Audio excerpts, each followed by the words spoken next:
Almighty Allah, the most gracious and the most merciful. All praise to be Allah, the creator, sustainer, destroyer, omnipotent, omnipresent, and omniscient of this whole universe. Respected principal sir, all other highly qualified staff members of GDC Banihal, respected judge sir, SDPO sir, Tehsildar sir, BMO sir, all other highly qualified advocates, other ladies and gentlemen, my dear brothers and sisters, Assalamu alaikum, Namaste, and good morning. My name is Danish Rafiq. I am a student of BA 6th semester of this college.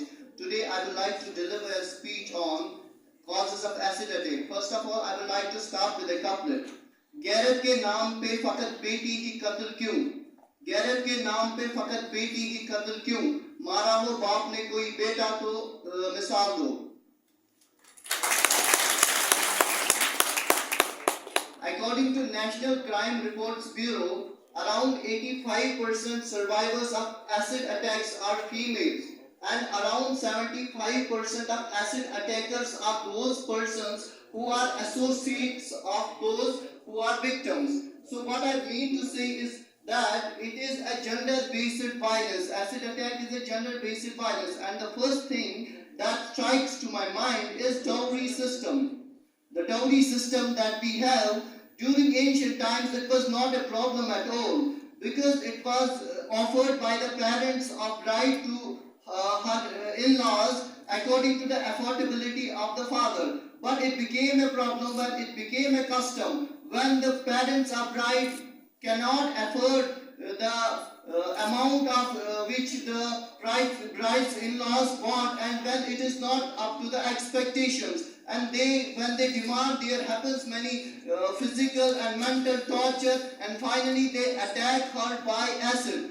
Then there is dependence of women on men and patriarchal mindset that we have in our society. Female is initially considered to be dependent on her father. After getting married, she is considered to be dependent on her husband, and when she becomes widow, she is considered to be dependent on her children. So in no stage of her life she is considered to be free. When she, during over the period of time, she wants to get freedom, but when the family members do not let her come out of set norms, when she speaks about her rights, she speaks about her opportunities and her freedom, it becomes a matter of pride, and it becomes a matter of respect for their family, and they in their anger attack their daughter-in-law by acid. Then there is culture of live-in relationship. Everyone knows that it is prevalent in our society, but no one speaks against it. I think it is harming and it is damaging our society, because when there are two partners,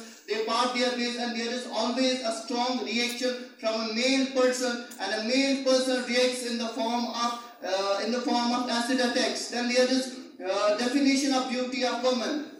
As I said earlier, 85% of acid victims are female. So there is definition of beauty of woman. We think that we judge females on the basis of their faces, on the basis of their looks. No one judges males, at least not as much as we judge females on the basis of their faces. So it gives a kind of motivation to the acid attackers. They think if we attack on her face, she will lose whatever she has, and she will become like Abla Nari. She will lose her everything. But we have to change this concept that beauty resides in the heart, beauty resides in the character, beauty resides in the soul of the personality.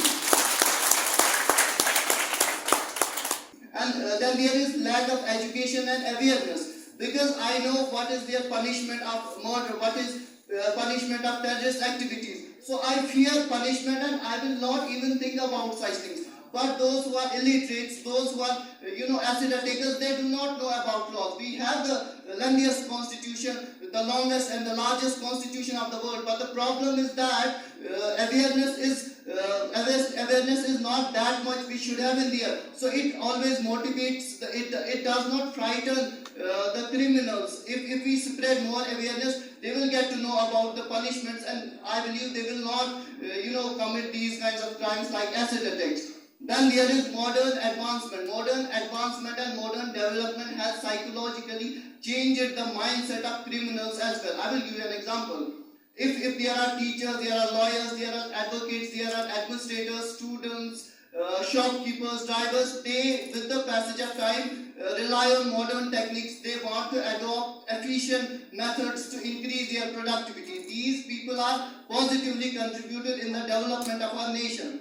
But similarly, there are criminals, there are terrorists who are living in our society. They also want to advance in their respective fields. So it has psychologically changed their, if their earlier times teachers were moderately excellent, today they are extremely excellent. But similarly, if there were criminals who were moderately excellent in their fields, they have today become extremely excellent in their fields. That is why they are driven by the mentality of attacking by acid, because it is an inhuman activity. This takes much courage to attack someone, but it is a negative thing. And I talk about development. I will give you an example of our state, of our union territory of Jammu and Kashmir. Recently we saw in Srinagar, 24 years old woman was attacked by 3 acid attackers. Because Srinagar is most developed in comparison to district Ramban. So it happened here. But in district Ramban, alhamdulillah, we have not seen any kind of attacks like this. And I certainly believe that we will not let these things happen in district Ramban, because we are very much prepared to nip the evil in the bud. And yes, we believe in Vasudev Kutumbakam. We look the problems of the world as our problems. But we have to start it from an individual level, and I believe if we start from Banihal, if we start from Banihal to kill these kinds of crimes, not like to grow these kinds of crimes in Banihal, the days will not be far away when the whole world will be freed from these kinds of acid attacks. Concluding with this positive idea, I think it's enough from my side. With this, I would like to conclude here. Thank you.